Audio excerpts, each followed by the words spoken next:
على رسول أما بعد بالله من الشيطان الرجيم بسم الله الرحمن الرحيم فاذكروني أذكركم واشكروا لي ولا تكفرون يا أيها الذين آمنوا استعينوا بالصبر والصلاة إن الله مع الصابرين ولا تقولوا لمن يقتل في سبيل الله أموات بل أحياء ولكن لا تشعرون صدق اللہ مولانا العظیم۔ معزز خواتین و حضرات، آج کے درس قرآن کے لیے ہم نے بفضل اللہ تعالی سورہ بقرہ کی آیت نمبر 152 سے آیت نمبر 154 تک کے حصے کا انتخاب کیا ہے۔ ان 3 آیات میں باری تعالیٰ یہ ارشاد فرماتے ہیں کہ اے اہل ایمان، تم مجھے یاد کیا کرو، میں تم کو یاد رکھوں گا، اور میرا شکر بجا لاتے رہا کرو، اور میری نعمتوں سے کفر نہ کیا کرو۔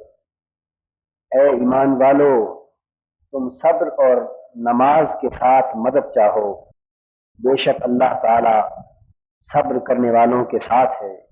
اور جو لوگ اللہ کی راہ میں قتل کر دیے گئے ان کو مردہ مت کہو، بلکہ وہ تو زندہ ہیں اور تمہیں ان کی زندگی کا شعور حاصل نہیں ہے۔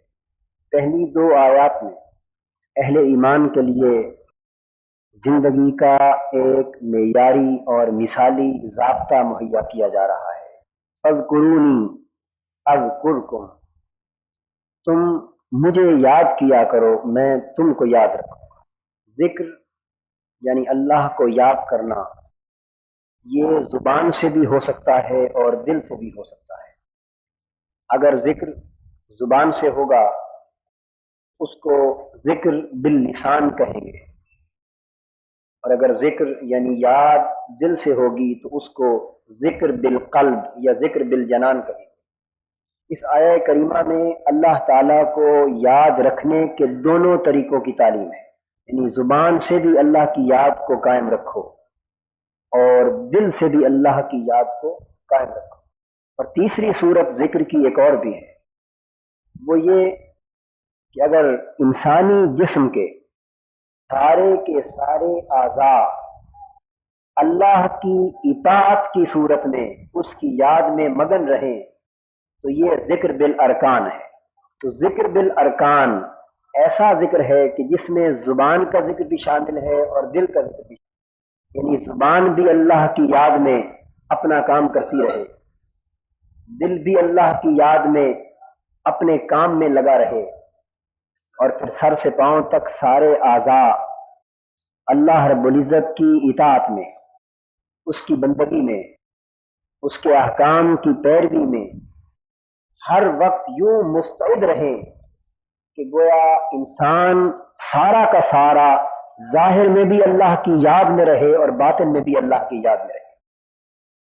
تو یہ ذکر کی وہ اعلیٰ صورت ہے جو ہمہ وقت ظاہراً و باطناً اللہ کی اطاعت اور اللہ کی کامل بندگی بجا لانے سے جو یاد عبارت ہوتی ہے، وہ ایسی یاد ہے جو ہر قسم کی یاد پر حاوی اور غالب ہے۔ تو اللہ رب العزت اپنے بندوں کو یہ تلقین فرما رہے ہیں، فاذکرونی، اے میرے بندو تم ہر گھڑی مجھے یاد کیا کرو، دن ہو یا رات، زبان ہو یا دل، جسم کے ظاہری اعضاء ہوں یا باطنی اعضاء، تمہارا فرض یہ ہے کہ کسی بھی حال میں میری یاد سے تم غافل نہ ہونے پاؤ۔ یہ حکم دیا جا رہا ہے۔ اب کتنے مزے کی بات ہے کہ جب کوئی دوسرے سے کہتا ہے کہ تم مجھے یاد کیا کرو تو سننے والے کے ذہن میں ایک بات فی الفور آ جاتی ہے کہ یہ مجھے اپنی یاد میں مگن رہنے کی تعلیم دے رہا ہے۔ سوال یہ ہے کہ اگر ہر گھڑی میں اس کو یاد رکھوں گا تو اس یاد رکھنے کا صلہ کیا ملے گا؟ اس یاد رکھنے کا مجھے صلہ کیا ملے گا؟ تو باری تعالیٰ نے انسان کو یہ پہلو سوچنے کی مہلت ہی نہیں دی، اور میں فاذکرونی اذکرکم، تم مجھے یاد کر کے تو دیکھو۔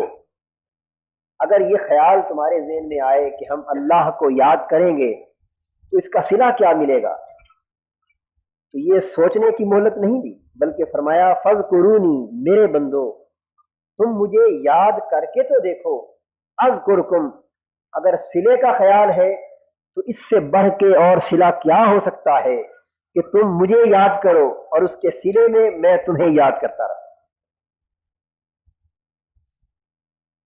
تمہاری یاد کے صلے میں تمہیں یاد کرتا رہا۔ تو اس سے بڑھ کر اللہ کے بندے کے حق میں اللہ کی بارگاہ سے اور کوئی صلہ نہیں ہو سکتا کہ اس کا مولا اپنے بندے کو یاد کرتا رہے، بندہ اپنے مولا کی نظر میں رہے، بندہ اپنے مولا کی یاد میں رہے۔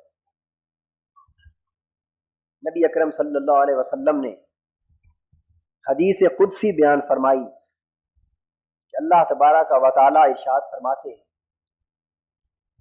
انا عند عبدی حین ذکرنی،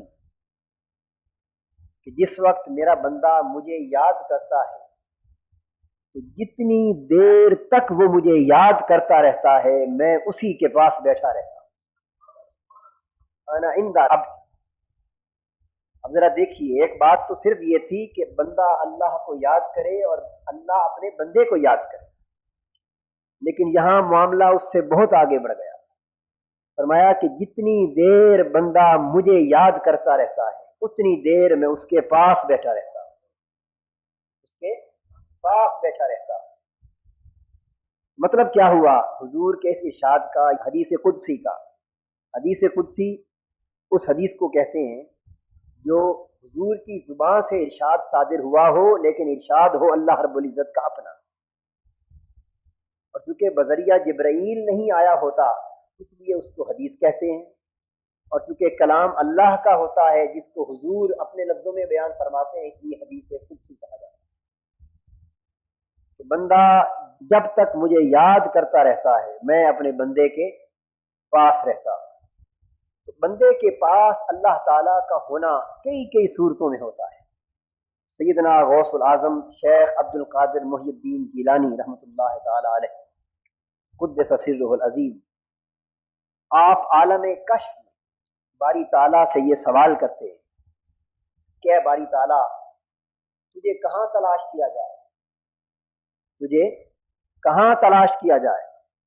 باری تعالیٰ جواب مرحمت فرماتے ہیں کہ عبد القادر تو میرے بندوں کو میرا یہ پیغام پہنچا دے کہ میں شکستہ دلوں میں رہتا ہوں، میں ٹوٹے دلوں میں رہتا ہوں۔ وہ لوگ جن کے دل ٹوٹ چکے ہیں، دلوں کے برتن ٹوٹ چکے ہیں، میرا ٹھکانہ اور میرا بسیرا ان شکستہ دلوں میں ہوتا ہے۔ اور پھر وہ لوگ جو غربت اور فقر اور فاقے کی آگ میں جلے رہتے ہیں، میں ہر وقت ان کا مہمان ہوتا ہوں۔ اگر کوئی مجھ سے ملنا چاہے تو وہ شکستہ دلوں کے پاس آیا کرے، کوئی مجھ سے ملنا چاہے تو وہ غریبوں، مسکینوں اور پریشان حالوں کی دعوت کیا کرے، کیونکہ ان کی دعوت کرے گا تو میں تو انہی کا مہمان ہوتا ہوں، اس دعوت کے سبب سے میں بھی اس کے گھر مہمان ہو جاؤں۔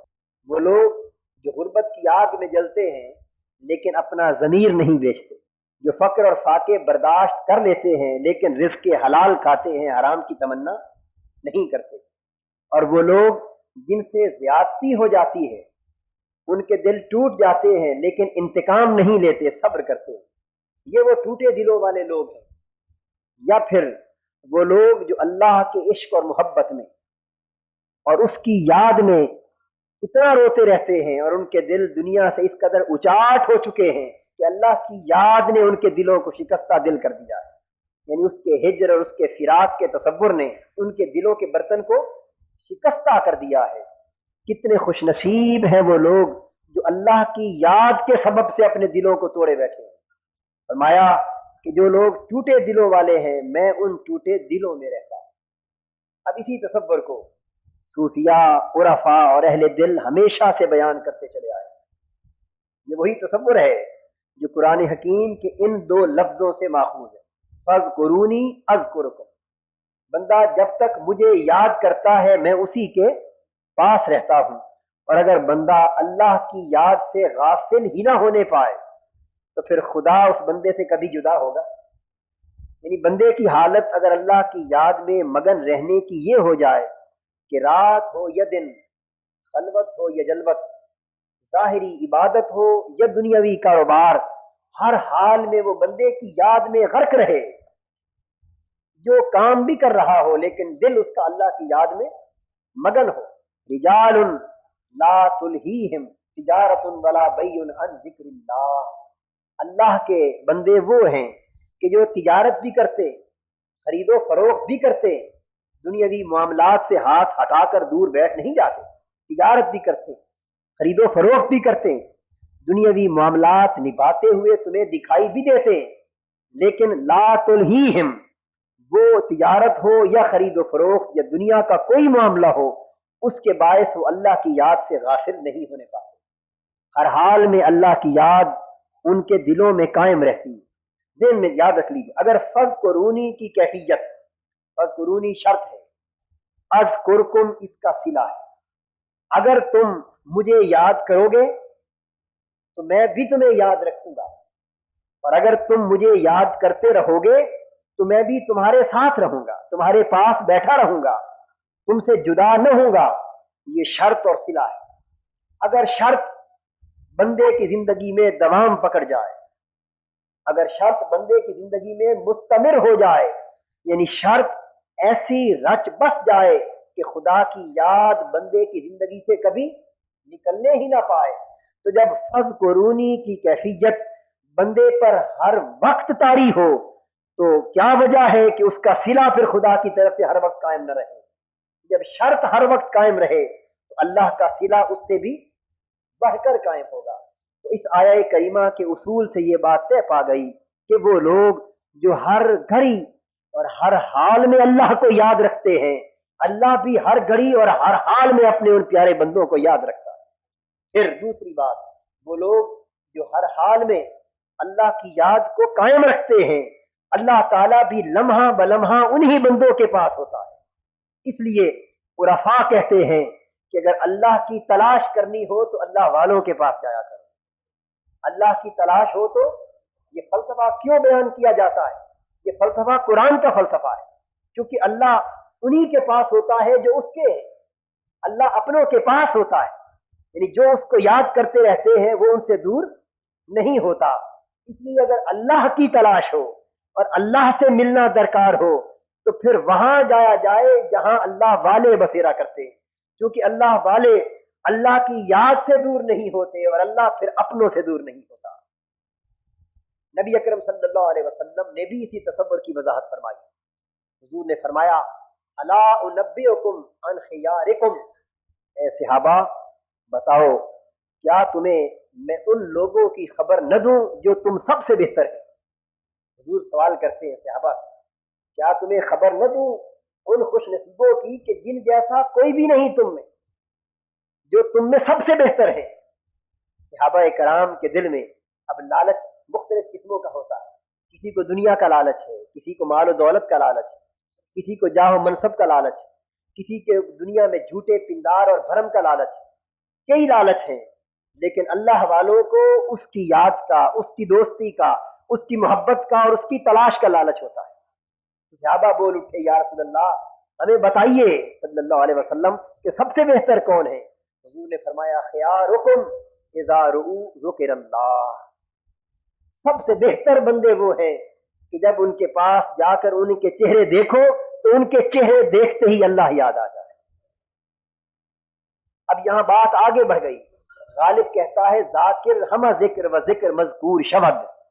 یہاں تو تھا کہ بندہ ذاکر ہے، اللہ مذکور ہے اور مذکور ذاکر کے پاس رہتا ہے. پہلے یہ تھا کہ مذکور ذاکر کو بھی یاد رکھتا ہے، یعنی ذکر کرنے والا بندہ ہے. جب بندہ ذکر کرے گا تو اللہ بھی اپنے بندے کا ذاکر ہو جائے گا. تو ادھر بندہ ذاکر تھا تو اس کا رب اس کا مذکور تھا. مذکور کہتے ہیں جس کو یاد کیا جائے. لیکن اسی گھڑی جب بندہ ذاکر ہو، رب مذکور ہو، تو پھر رب ذاکر ہو جاتا ہے اور بندہ مذکور ہو جاتا ہے. تو جسے یاد کیا جا رہا ہو وہ سوائے محبوب کے اور کوئی نہیں ہو سکتا. یعنی محبوب کے سوا پرائے کو بھی کوئی یاد کرتا ہے تو ہر کوئی اسی کو یاد کرتا ہے جس سے محبت ہوتی.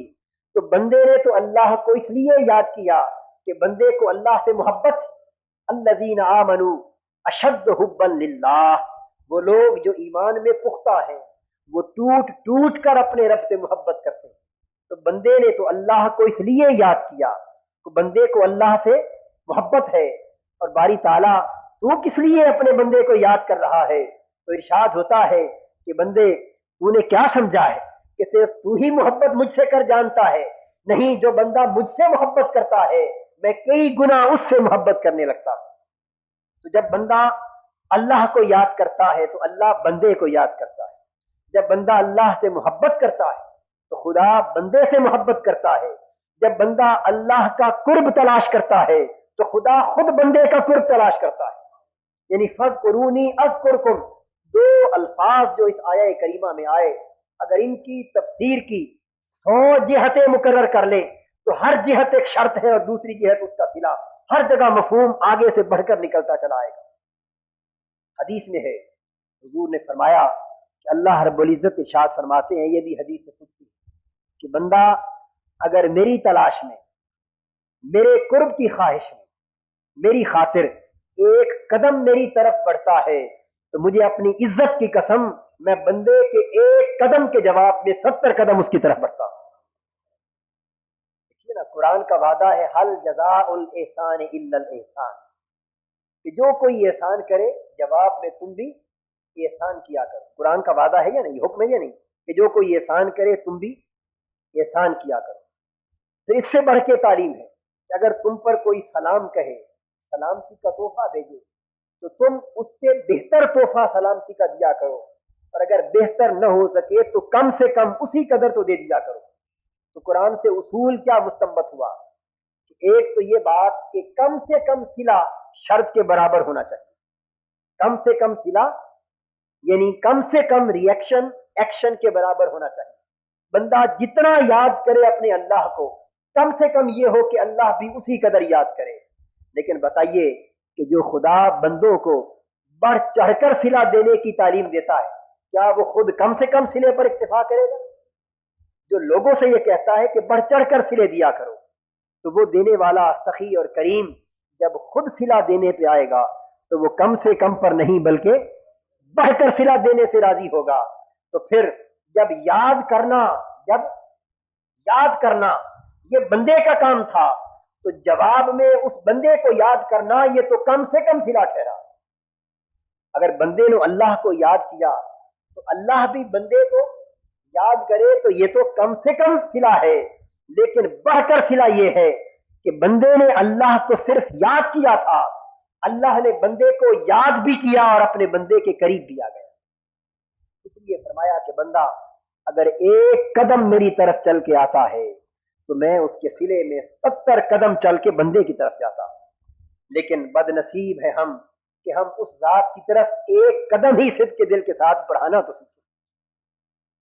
حدیث پاک میں ہے، حضور صلی اللہ علیہ وسلم فرماتے ہیں کہ جب اللہ تبارک و تعالیٰ کبھی جبرائیل کو آواز دیتے، فرماتے ہیں کہ جبرائیل یعنی جب اللہ کا بندہ اللہ کو یاد کرتا ہے، اللہ سے محبت کرتا ہے، اس کی یاد میں مگن رہنا شروع کر دیتا ہے، تو پھر کیا ہوتا ہے؟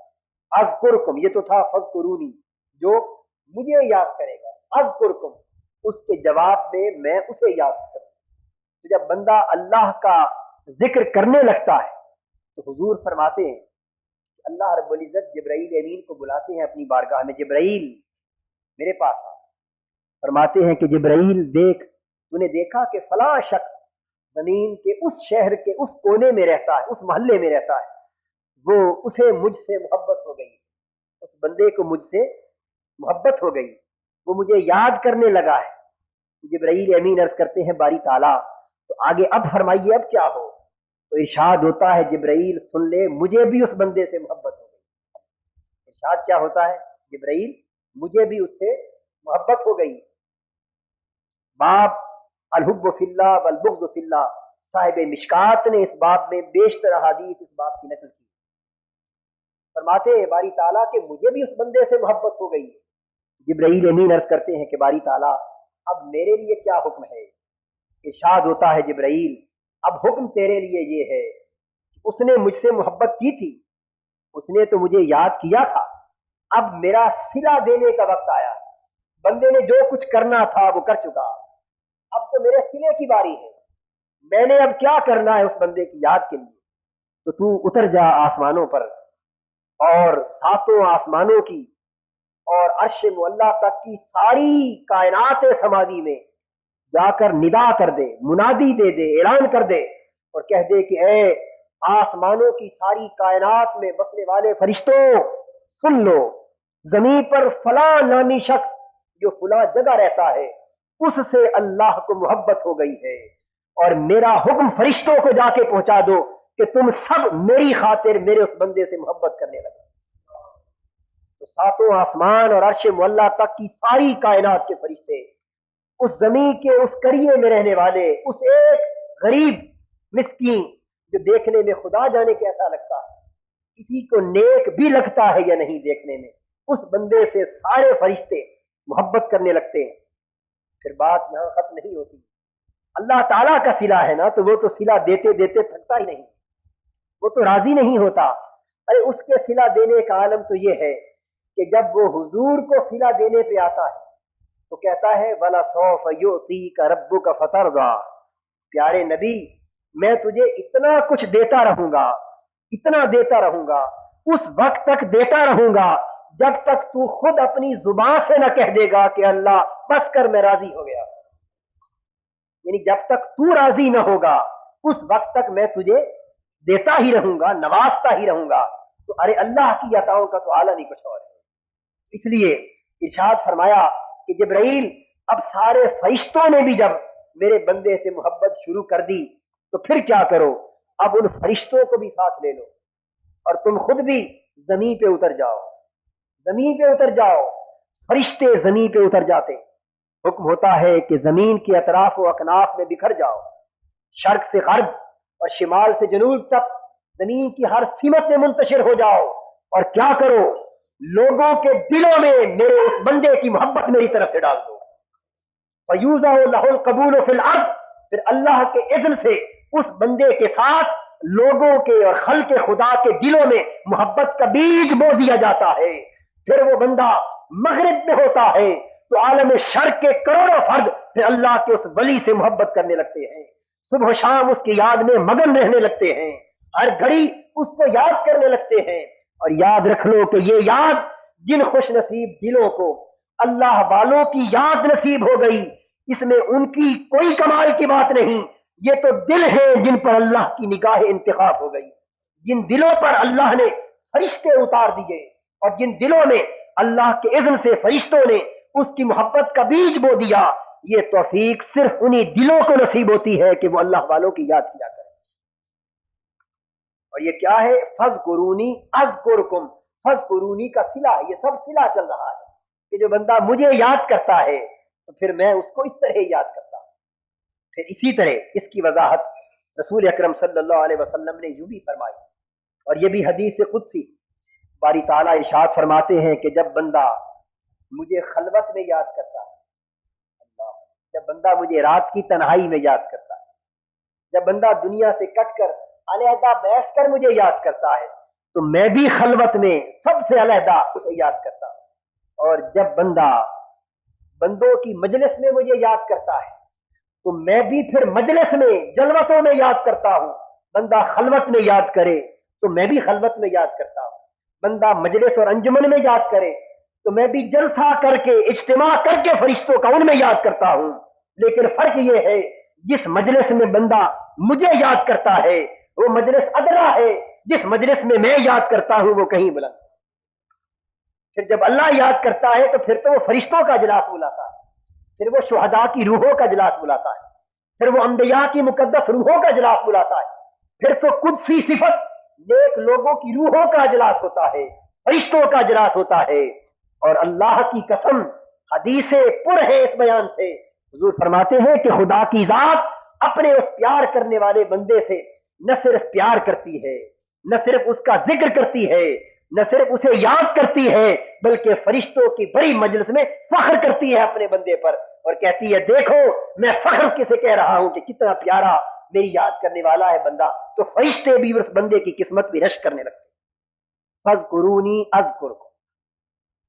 اب ایک بات یہاں اور ذہن میں رکھتے چلے جائیے، یہ ہے کہ جزا یعنی عمل اور جزا، عمل اور شرط کو عمل کہتے ہیں اس وقت ہم، اور صلہ کو جزا کہہ رہے ہیں. اللہ کا یہ قاعدہ ہے کہ جہاں جو عمل ہوتا ہے اس عمل کی جزا یہاں بھی ملتی، لیکن بہتر جزا اس دنیا میں نہیں بلکہ دار الجزا میں ملتی. بہتر جزا وہ ہے جو مرنے کے بعد ملتی. اس دنیا میں بھی جزا ملتی. ربنا آتنا فی الدنیا حسنۃ وفی الآخرۃ حسنۃ وقنا عذاب النار. تو دنیا میں بھی حسنہ کا وعدہ ہے اور آخرت میں بھی حسنہ کا وعدہ ہے. ایک جزا تو وہ ہے جو اسی زندگی میں مل جائے، اور ایک جزا وہ ہے جو مرنے کے بعد ملے. غور سے سمجھ لیجئے، مرنے سے بندے کا عمل تو منقطع ہوتا ہے، اس کی جزا منقطع نہیں ہوتی. جب بندہ عمل کرتا ہے تو عمل کرنے کے ساتھ ہی اس کی جزا شروع ہو جاتی ہے. عمل کرنے کے ساتھ ہی اس کی جزا شروع ہو جاتی ہے، لیکن عمل اس کی زندگی تک رہتا ہے. مرتے ہی عمل منقطع ہو جاتا ہے، لیکن اس کی جزا کبھی بھی منقطع نہیں ہوتی. جن لوگوں نے اللہ کو یاد کیا اس دنیا میں، تو اس یاد کے عمل کی جزا کے طور پر اللہ نے بھی ساتھ ہی ان کی یاد کو پھیلانا شروع کر دیا. ان کی یاد پھیلانا شروع کر دی. یہ اللہ کی جزا تھی. لیکن بندہ یاد کرتا کرتا اس دنیا سے رخصت ہو گیا، وہ صاحب قبر ہو گیا. تو باری تعالیٰ نے فرمایا کہ بندے، زیر زمین قبر میں آرام کرنے والے پیارے بندے، جتنی مہلت تجھے ملی تھی تو نے اس مہلت میں میری یاد میں کوئی کمی نہیں آنے دی. اور اس یاد میں جو جزا میں نے عطا کی تھی کہ تیری یاد میں بھی مجلسوں میں کروں گا، میں بھی جلسوں میں کروں گا، میں بھی جلوت و خلوت میں تیری یاد کے ڈنکے بجا دوں گا. ایک جزا تو وہ تھی جو تیری زندگی میں تجھے مل چکی، لیکن تیرے مرنے سے میری جزا کا سلسلہ منقطع نہیں ہوا. تو جوں جوں وہ بندہ صاحب مزار ہو کر فوت ہونے کے بعد اس پر وقت گزرتا چلا جاتا ہے، خدا کی ذات اس کی اس دنیا میں کی گئی یاد کے صلے کے طور پر بعد از وفات بھی اس کی یاد کے ڈنکے کائنات میں بجاتی چلی جاتی ہے. تو حضرت بابا فرید اگر 40 برس جنگلوں میں اس کو یاد کرتے ہیں اور پھر اس دنیا سے رخصت ہو جاتے ہیں، تو پھر اگر 40,000 سال بھی گزر جائیں تو خلق خدا اذن الہی سے بابا فرید اور بابا فرید ہی کرتی چلی جاتی ہے. یہ بعد از وفات بھی اس بندے کی یاد کے ڈنکے کیوں بجتے رہتے ہیں؟ اس لیے کہ فذکرونی کا عمل تو ختم ہو چکا، لیکن اذکرکم کا عمل قیامت تک ختم نہ ہوگا. فذکرونی بندے کا عمل تھا، اذکر خدا کا عمل ہے. عمل بندے کا ختم ہو چکا، اب اللہ کی جزا قیامت تک ختم نہیں ہو سکتی. اس لیے بندے اس دنیا سے کوچ بھی کر جاتے ہیں. غوث پاک ہو یا حضرت خواجہ معین الدین اجمیری، حضرت شیخ شہاب الدین سہر وردی ہو یا حضرت بابا فرید الدین گنج شکر، حضرت خواجہ بہاؤالدین ہو نقشبند یا حضرت مجدد الفسانی، حضرت داتا گنج بخش علی حجویری ہو یا حضرت بہاؤالدین زکریا ملتانی، یہ اپنا اپنا عمل یاد الہی کا کر کے دنیا سے رخصت ہو چکے. عمل ان کا منقطع ہوا، خدا کی جزا منقطع نہیں ہوئی. یہ سبب ہے کہ 900 سال گزر جاتے ہیں لیکن خلق خدا کے دل سے بندوں کی یاد نہیں مٹنے پاتی. ارے وہ یاد کس طرح مٹے؟ اگر بندوں کے دل سے 1000 سال گزر جانے کے بعد بھی ان اللہ والوں کی یاد مٹ جائے تو اس کا معنی یہ ہوا کہ اذکرکم کا وعدہ غلط ہو گیا. اذکرکم کا وعدہ غلط ہو گیا. تو جب تک خدا کی ذات قیامت تک جزا کو کسی کے نام اعمال کے پلڑے میں ڈالتی رہے گی تو قیامت کے آنے تک جب تک اللہ والے ہیں، اللہ والوں کے نشان ہیں، اس وقت تک اللہ کی وہ یاد جو اس نے بندوں کے دلوں میں ڈالی وہ بھی ابد الاباد تک چلتی رہے گی. اس لیے کہ بہتر یاد تو ہے ہی وہی جو ان کے مرنے کے بعد اللہ نے دلوں میں ڈالی. فاذکرونی اذکرکم ایک جزا دارالعمل کی جزا تھی اور اب کی جزا دارالجزا کی جزا ہے. اور پھر یہ جزا اذکرکم، یہ تو وہ ہے جس کا تعلق اس دنیا سے، جس کا تعلق اس دنیا سے ہے. اور رہ گئی برزخ کی زندگی جو ہماری آنکھوں سے بھی اوجھل ہے. پھر رہ گئی عالم عقبہ یعنی قیامت کے دن اور قیامت کے بعد کی زندگی جس کا تصور بھی ابھی ہم نہیں کر سکتے. تو پھر برزخ اور آخرت میں اذکرکم کی جزا کس طرح ان بندوں کو اپنے دامن میں لے گی اس کا تو تصور بھی نہیں کیا جا سکتا. یہ جو کچھ ہم نے عرض کیا یہ تو اسی دنیا میں اللہ کی جزا کا عالم ہے. عالم برزخ میں اللہ کے اذکرکم کی جزا کا نقشہ کیا ہوگا، اور پھر قیامت کے دن اللہ والوں پر اللہ کی یاد کی عطاؤں کا نقشہ کیا ہوگا، اور پھر بعد قیامت عالم آخرت میں اللہ کی جزاؤں کا نقشہ کیا ہوگا. یہ تو آپ اور میں چشم تصور سے اس کا گمان بھی نہیں کر سکتے. حضور صلی اللہ علیہ وسلم نے صرف اتنا فرما دیا، حدیث صحیح میں ہے، حضور فرماتے ہیں کہ قیامت کا دن ہوگا، کچھ لوگ نور کے پہاڑوں کی چوٹیوں پر بیٹھے ہوں گے، نور کے ٹیلے ہوں گے. قیامت کے دن نور کے ٹیلے ہوں گے. کچھ خوش نصیب ان کی چوٹیوں پہ آرام کر رہے ہوں گے. ہر طرف نفسا نفسی کا عالم ہوگا، ہر سمت پریشانی ہوگی، ہر سمت الجھنیں ہوگی، ہر سمت دکھ ہوں گے. لیکن کچھ لوگ ایسے ہوں گے جن کے چہرے پہ سکون ہوگا، جن کے چہرے پہ آرام ہوگا، بے فکری ہوگی، طمانیت ہوگی. وہ بڑے پرسکون چہروں کے ساتھ نور کے ٹیلوں پر بیٹھے قیامت کا نقشہ دیکھ رہے ہوں گے. پوچھا گیا یا رسول اللہ صلی اللہ علیہ وسلم یہ کون ہوں گے؟ حضور نے فرمایا یہ وہ خوش نصیب ہوں گے. بعض انبیاء کو بھی ان کی خوش نصیبی پر اشک آئے گا اور شہداء کو بھی خوش نصیبی پر اشک آئے گا. یہاں ایک بات واضح کرتا چلوں کہیں کچھ الجھن نہ پیدا ہو جائے، کیونکہ یہ ٹیلوں پر بیٹھنے والے صرف غیر نبی نہیں بلکہ انبیاء میں سے بھی تو کچھ ہوں گے نا.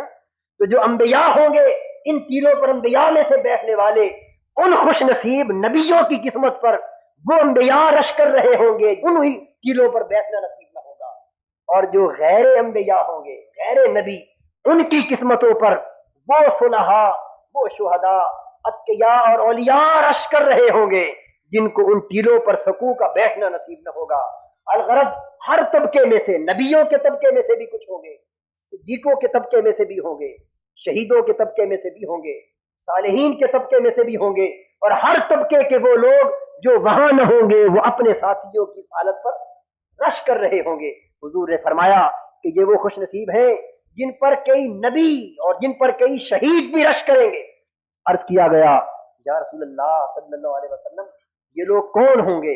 حضور نے فرمایا یہ وہ لوگ ہیں جنہوں نے اللہ کی یاد کو اس طرح اپنے دل میں بٹھایا کہ اللہ نے ان کے لیے یہ وعدہ کر دیا کہ لا خوف علیہم ولا هم یحزنون. یہ اللہ کے ایسے دوست بن گئے کہ اب ان پر نہ دنیا کا کوئی خوف و غم ہے نہ آخرت کا کوئی خوف و غم. گویا نبی اکرم صلی اللہ علیہ وسلم نے اولیاء اللہ کی تعریف حدیث میں بیان فرمائی. اور یہ اولیاء اللہ غیر نبی نہیں، یہ انبیاء بھی اللہ کے ولی ہیں، شہداء بھی اللہ کے ولی ہیں، صدیق اور صالحین بھی اللہ کے ولی ہیں. لیکن جس طرح قرآن کا حکم ہے کہ اللہ کسی کو کسی پر بلند درجے عطا کرتا ہے، تو جس طرح نبوت میں درجے بلند ہیں اسی طرح اللہ سے تعلق، دوستی اور ولایت میں بعض انبیاء کے بعضوں پر درجے بلند ہیں. کوئی خلیل ہے تو کوئی حبیب ہے، کوئی اللہ کو چاہنے والا ہے، کوئی اللہ سے چاہا جانے والا ہے، کوئی اللہ کو یاد کرنے والا ہے، کوئی ایسا ہے جو اللہ کی یاد کا مرکز ہے، کوئی ایسا ہے جو اللہ کو راضی کرنے والا ہے، اور کوئی ایسا بھی ہے کہ اللہ اس کو راضی کرنے والا ہے. یہ اپنے اپنے نصیب کی بات ہے. فرمایا فاذکرونی اذکرکم، تم مجھے یاد کرو میں تمہیں یاد کروں.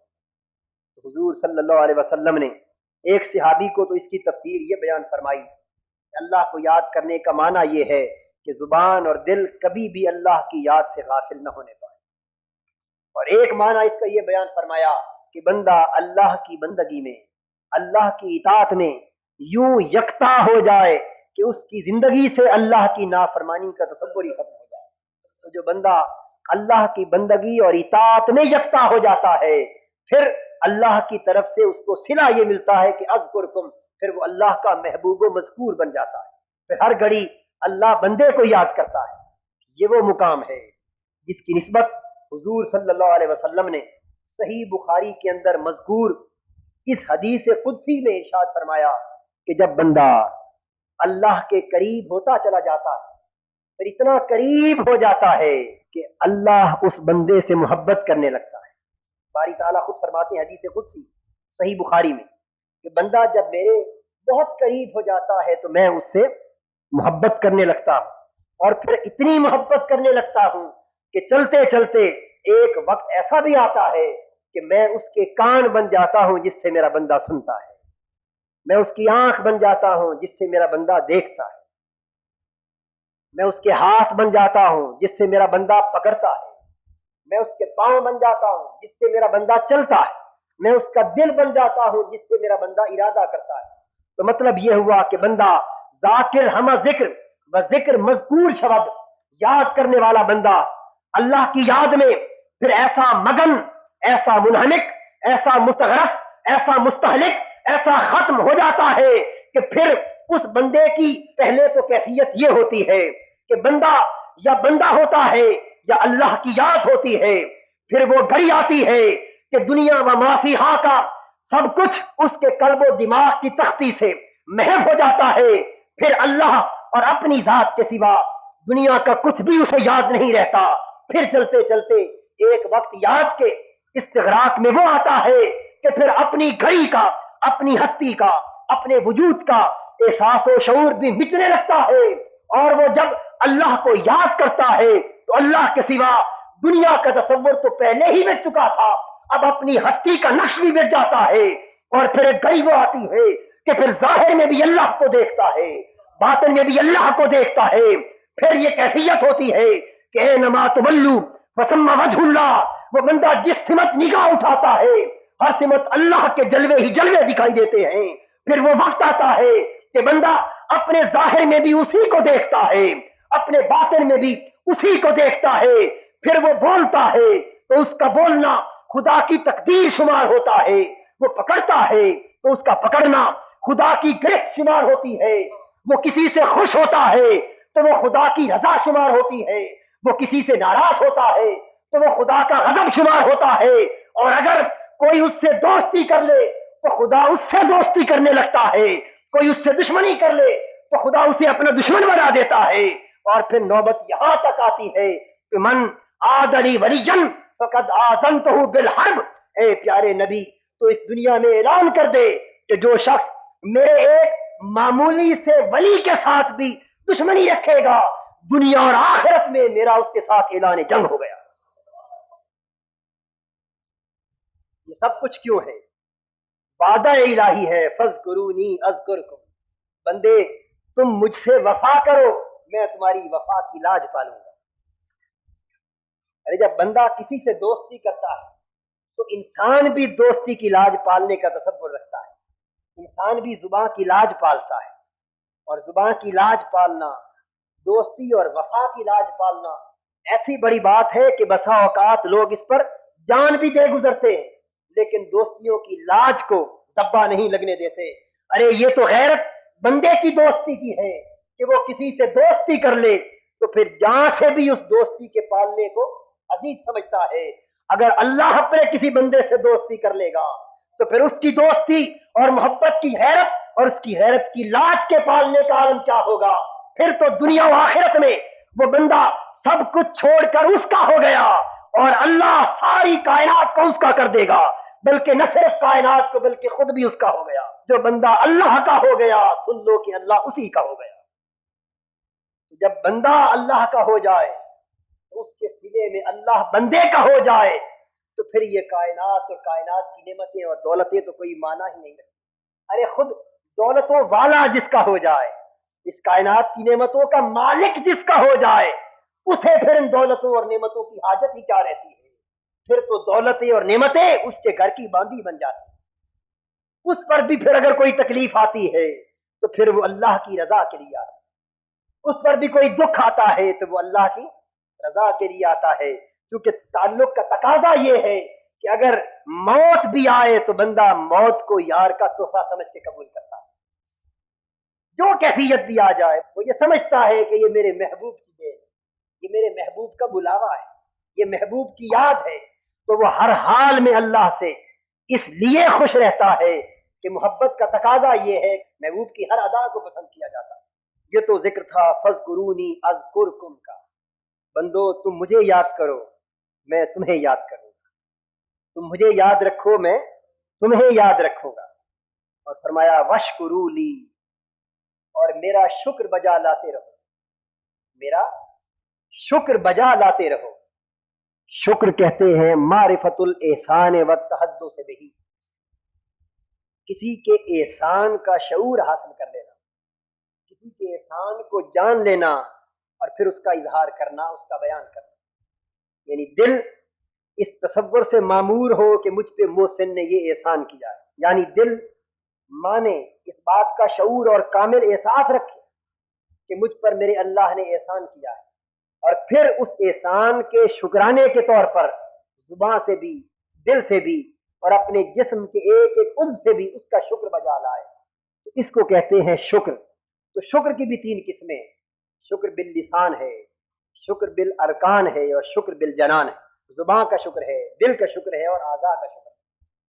تو فرمایا وشکروا لی، یعنی مجھے یاد کرو تاکہ میں تمہیں یاد کروں، اور پھر میری نعمتوں پر شکر بجا لاتے رہو، میری نعمتوں پر شکر بجا لاتے رہو۔ اب علماء فرماتے ہیں شکر بندے کا اللہ کے حق میں تو ہوتا ہی ہے، لیکن بڑے لطف کی بات یہ ہے کہ اللہ بھی اپنے بندے کا شکر بجا لاتا ہے، اللہ بھی اپنے بندے کا شکریہ ادا کرتا ہے۔ وہ کیسے؟ فرمایا شکر العبد للہ ثناؤہ علیہ بذکر احسانہ، وشکر اللہ للعبد ثناؤہ علیہ بذکر طاعتہ، کہ بندہ اللہ کا شکر یوں بجا لاتا ہے کہ اللہ نے جو اس پر احسان کیے ہیں وہ ان احسانوں کا ذکر کرتا ہے اور اس کی تعریف کرتا ہے، اور اللہ بھی اپنے بندے کا شکر بجا لاتا ہے، اور اللہ کا شکر بندے کے حق میں یہ ہے اس طرح بندہ اللہ کے احسان کو یاد کر کے اس کا شکر بجا لاتا ہے، اس طرح اللہ اپنے بندے کی اطاعت نیکی اور بندگی کو یاد کر کے اس کی تعریف کرتا ہے۔ تو بندہ اللہ کے احسان کو یاد کر کے اس کا شکر بجا لاتا ہے، خدا بندے کی بندگی، اس کا تقوی، اس کی اطاعت اور اس بندے کی نیکیوں کو یاد کر کے اس پر ثنا کرتا ہے، اس کی تعریف کرتا ہے۔ تو اس طرح بندے کی تعریف کرنا شکر الہی ہے، اور اللہ کی طرف سے بندے کی تعریف کرنا یہ اس کی طرف سے شکر للعبد ہے، بندے کا شکر ہے۔ فرمایا وشکروا لی، بندو تم میرا شکر بھی بجا لایا کرو، اس لیے کہ شکر بجا لانا یہ ایک ہی وہ صورت ہے کہ جس کے ذریعے اللہ کی نعمتوں کا بے حد و حساب اضافہ ہوتا ہے۔ لئن شکرتم لازیدنکم، اگر تم شکر بجا لاؤ گے میری نعمتوں پر تو شکر بجا لانے کا نتیجہ یہ ہوگا کہ لازیدنکم، پھر میں بے پایا نعمتیں تم پر نچھاور کرتا چلا جاؤں گا۔ تو جب تک بندہ اللہ کا شکر گزار رہتا ہے، اللہ کی نعمتوں کا، اس کے انعامات کا، اس کے احسانات کا سلسلہ قائم اور دائم رہتا ہے۔ جب بندہ شکر بجا لانا چھوڑ دیتا ہے، ناشکرا ہو جاتا ہے، تو پھر اللہ کی نعمتوں کا سلسلہ بھی اس کے اوپر منقطع ہو جاتا ہے۔ تو اگر بندہ اللہ پر شاکر رہے تو اللہ کی نعمتوں میں بھی تو اضافہ ہوتا چلا جاتا ہے۔ بندہ اللہ کا شکر بجا لانا چھوڑ دے تو پھر اللہ اس کو بھی بھول جاتا ہے، اس پر نعمتیں نچھاور کرنے کے سلسلے کو بھی منقطع کر دیتا ہے۔ اس لیے ارشاد فرمایا کہ اللہ کا شکر بجا لانے سے بڑھ کر اللہ کو راضی کرنے کی اور کوئی صورت نہیں ہو سکتی۔ تو بندہ جس قدر اللہ پر شکر بجا لائے گا، اور شکر بجا لانے کا معنی یہ ہے کہ ہر حال میں بندہ اللہ پہ راضی رہے، ہر حال میں بندہ اللہ پر راضی رہے۔ شکر کی جو کیفیت ہے یہ مقام رضا کی کیفیت ہے، یعنی اگر خوشی کا لمحہ آئے تو پھر بھی شاکر ہو، اگر تکلیف کا لمحہ آئے تو پھر بھی شاکر ہو۔ ہر حال میں اللہ پر راضی رہنا، اس کے ہر معاملے کو نعمت سمجھتے رہنا، اور ہر کیفیت پر اللہ کا شکر بجا لاتے رہنا، یہ دراصل وہ مقام شکر اور مقام رضا ہے جس پر فائز ہو کر بندہ پھر اللہ کا محبوب و مرتضی ہو جاتا ہے۔ بندہ اللہ کا محبوب و مرتضی ہو جاتا ہے. اور فرمایا رضوان من اللہ اکبر، اللہ پر راضی رہنا، اللہ کی طرف سے دل کے راضی ہونے کا تحفہ اس کے سارے کارخانہ قدرت میں سب سے بڑا تحفہ ہے. اگر کوئی یہ سوال کرے کہ سب سے بہترین تحفہ کیا ہے تو قرآن کہتا ہے رضوان من اللہ، اللہ کی طرف سے کسی کے دل کو حالت رضا نصیب ہو جائے تو اس سے بہتر تحفہ اللہ کی طرف سے بندے کے حق میں کوئی نہیں ہو سکتا کہ بندہ اللہ پر ہر حال میں راضی رہے. اور ہر حال میں راضی رہنے کا معنی یہ ہے کہ ہر کیفیت میں اللہ کا شکر بجا لاتا رہے. میں اسے ایک تمثیل سے واضح کرتا ہوں. صبر اور شکر میں فرق ہے. صبر تو یہ ہے کہ اگر تکلیف ہو تو بندہ زبان پہ شکوہ نہ لائے، اور شکر یہ ہے کہ تکلیف ہو یا نہ ہو ہر حال میں بندہ زبان سے خاموش نہ رہے بلکہ تکلیف میں بھی اس پر شکر، اس کا شکر بجا لاتا ہے. صبر اور شکر، صبر کا درجہ نیچے، شکر کا درجہ اس سے بلند ہے. اس کی تمثیل یوں ہے کہ دو بزرگ آپس میں ملتے، ایک بزرگ دوسرے سے سوال کرتا ہے کہ بتاؤ دوست آج کل تمہاری کیسے گزر رہی ہے؟ ان بزرگوں نے جواب دیا کہ آج کل اپنی حالت یہ ہے کہ مل جاتا ہے تو شکر کرتے ہیں، مل جاتا ہے تو شکر کرتے ہیں، اور نہیں ملتا تو صبر کرتے ہیں. اور پھر پوچھا کہ آپ کی حالت کیسی ہے؟ اپنے ہاں تو کتوں کا یہی حال ہے کہ مل جائے تو وہ بھی دم ہلا کر اپنے مالک کے قدموں میں شکر بجا لاتے، اور نہ ملے تو صبر تو کتے بھی کرتے. اپنی یہ حالت ہے کہ مل جائے تو بانٹ دیتے ہیں، نہ ملے تو شکر کرتے. مقام صبر یہ تھا کہ ملے تو شکر بجا لاتے، نہ ملے تو صبر کرتے ہیں. اور مقام شکر یہ ہے کہ ملے تو بانٹ دیتے ہیں، نہ ملے تو شکر بجا لاتے. نہ ملنے پر شکر کیوں بجا لاتے؟ کیونکہ ملنا آزمائش ہے، ملنا آزمائش ہے. قرآن کہتا ہے کہ اولاد اور مال دولت یہ سب کچھ کیا ہے؟ آزمائش ہے. تو نہ ملنے پر شکر اس لیے بجا لاتے ہیں کہ باری تعالیٰ تو نے آزمائش سے بچا لیا، تو نے آزمائش سے بچا لیا. خدا جانے آزمائش پر تیری منشا کے مطابق پورے اترتے یا نہ اترتے، تیرا شکر ہے تو نے آزمائش سے بچا لیا. مجنو کے بارے میں ایک حکایت منقول ہے. ایسی حکایتیں صوفیاء بات کو سمجھانے کی غرض سے بیان کرتے ہیں. واقعتاً وہ معاملہ پیش آیا یا نہ آیا اس میں صدق اور کذب کا تعلق نہیں ہوتا. یہ ایک اسلوب ہے اہل اللہ کے بیانات کا. مجنو کو یہ خبر ملی کہ لیلا بہت سخت بیمار ہے اور قریب مرگ ہے. مجنو اس کی خبر گیری کے لیے اس کے شہر میں پہنچا. گھر کے قریب جو مسجد تھی اس میں ٹھکانہ بنا لیا. صبح و شام جب نمازی آتے تو محلے کے لوگ لیلا کی بیماری اور صحت یابی کی بات کرتے تو مجنو بھی ہر وقت اس کی صحت یابی یا اس کی بیماری کے حوال سے باخبر رہتا. مجنو کو پتا چلا کہ طبیبوں نے کہہ دیا ہے کہ لیلا کو خون چاہیے، خون مل جائے تو بچ جائے گی، نہ ملا تو مر جائے گی. مجنو نے اپنا تشخص، اپنا تعارف کرائے بغیر جتنا کچھ خون اس کے ہجر اور فراق میں جلے سڑے جس میں باقی تھا وہ سارا دے دیا. لیلا کو خون مل گیا، لیلا بچ گئی. صحت یاب ہونے کے بعد لیلا نے شکرانے کے طور پر کچھ کھانا، کچھ چاول کہیے پکائے، صدقہ خیرات کیا. شہر کے سب غریب، مسکین اور محتاج لوگ اپنے اپنے برتن لے کر آ گئے. لیلا تقسیم کر رہی ہے، فقراء اپنے اپنے برتنوں میں باری باری اپنا حصہ لے کے پلٹتے جا رہے ہیں. اس قطار میں مجنو بھی اپنا کاسا لے کے کھڑا ہے. مجنو کی باری آ گئی، اس نے اپنا کاسا آگے بڑھایا. لیلا نے آنکھ اٹھا کر مجنو کو دیکھا، پہچانا کہ یہ تو مجنو ہے. اونٹا ہاتھ مارا، بجائے خیرات دینے کے مجنو کا کاسا توڑ دیا. بڑی بزم میں مجنو کی ہتک ہو گئی. مجنو ٹوٹے ہوئے ٹکڑے اپنے کاسا کے اٹھا کر رقص کے عالم میں ناچتا تھا اور خوش ہوتا تھا. لوگوں نے کہا کہ نادا مجنو، تیری تو اتنی بے عزتی ہو گئی، ہر کسی کو خیرات ملی، تجھے خیرات بھی نہ دی اور پھر تیرا کاسا بھی توڑ دیا. باوجود اس کے تو خوشی سے رقص کر رہا ہے، کیا بات ہے؟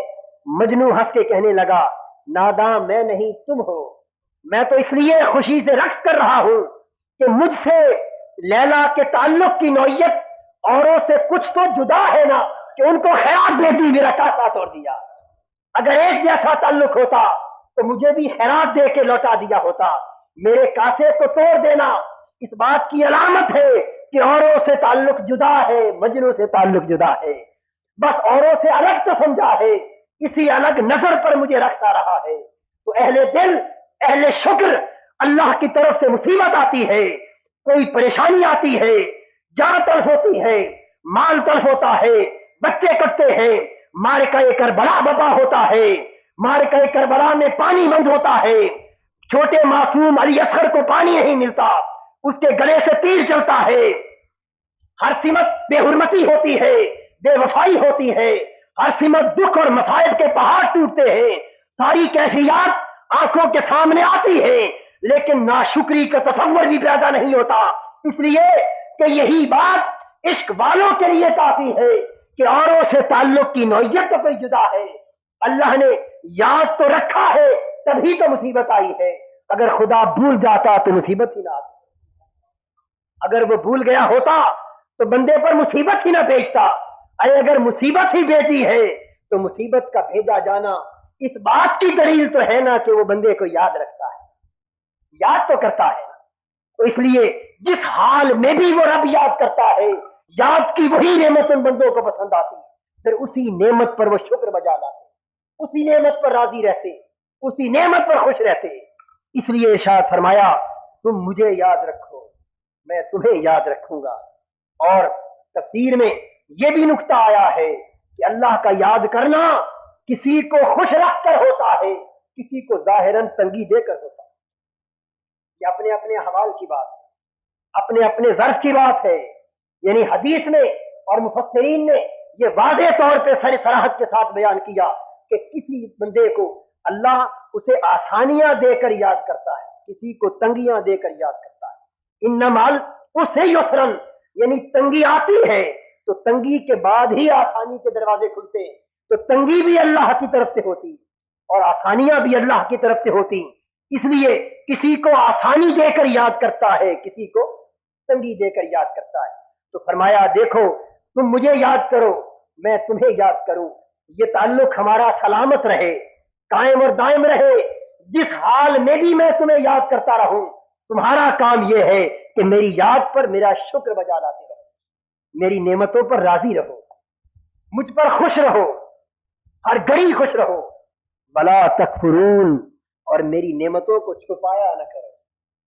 کفر کسے کہتے ہیں؟ چھپانے کو۔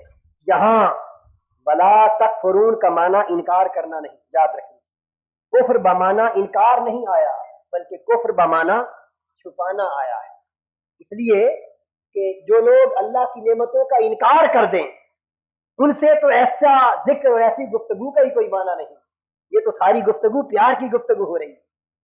تو کفر بمعنی انکار نہیں، یعنی یہ نہیں کہ میری نعمتوں کا انکار نہ کیا کرو، بلکہ ولا تکفرون، میری نعمتوں کو چھپایا نہ کرو۔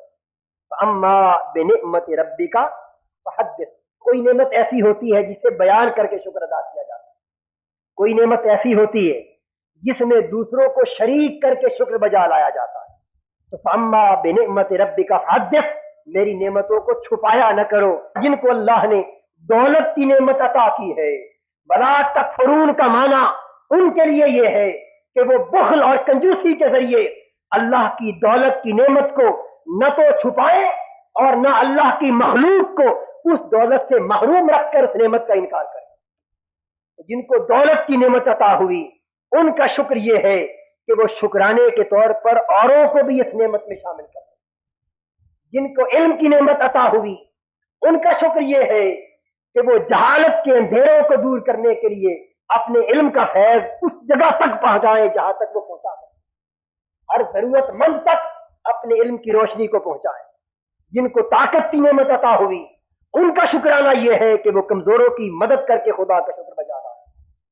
جس کو اللہ نے جو دولت بھی عطا کی، وَمِمَّا رَزَقْنَاهُمْ يُنْفِقُونَ، جو کچھ بھی ہم نے انہیں عطا کیا ہے، دولت عطا کی ہے، علم عطا کیا ہے، مال و ذرائع عطا کیے، طاقت عطا کی ہے، جاہ و منصب عطا کیا ہے، اقتدار عطا کیا ہے, جو نعمت بھی ہم تمہیں عطا کرتے ہیں. ولا تکفرون, ہماری نعمتوں پر شکر بجا لانے کا معنی یہ ہے کہ جس کسی کو اس نعمت کی حاجت ہو اس پر اس نعمت کا فیض پھیلاتے رہا کرو, نعمت میں اس کو شامل کرتے رہا کرو. اگر آپ میں سے کسی کو اللہ نے کوئی اچھی دفتری ملازمت, اچھا منصب, اچھا عہدہ عطا کر دیا, آپ کسی ماتحت ملازم کے, کسی غریب حاجت مند کے کام آ سکتے ہیں. حاجت مند آپ کے پاس آ جائے جائز مراد لے کر, آپ کے پاس اتنی وسعت, طاقت, اختیار ہے کہ آپ اس کا جائز کام کر سکتے ہیں. اس کا جائز کام اس کے سوال کے باوجود نہ کرنا, یہ اللہ کی نعمت کے ساتھ کفر کرنا ہے. اور اپنے اختیار کو بجا لاتے ہوئے اس کے کام کو کر دینا, اس کی مدد کرنا, یہ اللہ کی نعمت کا شکر بجا لانا ہے. اس لیے ایسی مجلسوں میں ہمارے ہاں اس ادارے اور اس مشن کی تعلیماتی اور تربیتی مجلسوں میں آنا اس بات کا بھی تقاضا کرتا ہے کہ جہاں آپ اللہ کی نعمت اور اس کے شکر کا تصور سمجھتے ہیں, وہاں نعمت پر شکر کی بجا آوری کا عمل بھی زندگی میں رائج کیا کرو. ان حاضرین میں سے کسی شخص کے پاس کوئی دوسرا ساتھی اپنی کوئی جائز حاجت, کوئی جائز کام, کوئی جائز پریشانی لے کر چلا جائے, اور اگر وہ شخص اس کی مدد کر کے اس کا مسئلہ حل کر سکتا تھا اور اس نے حل نہ کیا, تو جان لیجئے کہ نہ یہ صرف اللہ کی نعمت سے کفر ٹھہرا, بلکہ ان مجلسوں میں تعلیم اور تربیت کے لیے آنا بھی بے سود ٹھہرا. یا آنے کا معنی ہی یہ ہے کہ آپ کی زندگی میں یہ انقلاب آئے, آپ کو زندگی کا یہ مفہوم سمجھ آئے کہ دوسروں کے لیے کام آنے کا نام ہی اللہ کا شکر بجا لانا ہے. اللہ نے تمہیں زندگی عطا کی, اگر تمہاری زندگی مرنے والوں کو زندہ کر گئی تو زندگی پر خدا کا شکر تھا. اللہ نے تمہیں دولت عطا کی, تمہاری دولت کسی غریب کے کام آ گئی تو یہ خدا کی نعمت کا شکر تھا. اللہ نے تمہیں علم عطا کیا, تمہارا علم کسی گمراہ کی ہدایت کا باعث ہو گیا تو یہ اللہ کی نعمت کا شکر تھا. اللہ نے تمہیں اختیار عطا کیا, تمہارا اختیار کسی محتاج کی حاجت روائی کا باعث ہو گیا, یہ اللہ کی نعمت کا شکر ہے. یہ اللہ کی حضور کو بھی تعلیم تھی. اما السائل فلا تنہر, میرے پیارے نبی, جو شخص بھی سوال کا دامن پھیلا کر تیری بارگاہ میں آ جائے, تیری شان کو زیبا نہیں کہ تیرے در سے خالی لوٹا کرے. حضور کی سنت کا یہی معنی ہے, جو شخص سوال لے کے آئے آپ اس کا سوال حل کر سکتے ہیں تو نعمت کا شکر یہ ہے کہ اس کی حاجت روائی کیا کرے. اس طرح اللہ تعالیٰ اپنی نعمتیں اور کثرت کے ساتھ تم پر نچھاور کرے گا. باری تعالیٰ ہم کو قرآن حکیم کے ان معارف کا فہم عطا کرے اور ان پر زندگی کے ظاہر اور باطن میں کامل انداز کے ساتھ عمل پیرا ہونے کی توفیق مرحمت فرمائے. وما علینا الا البلاغ.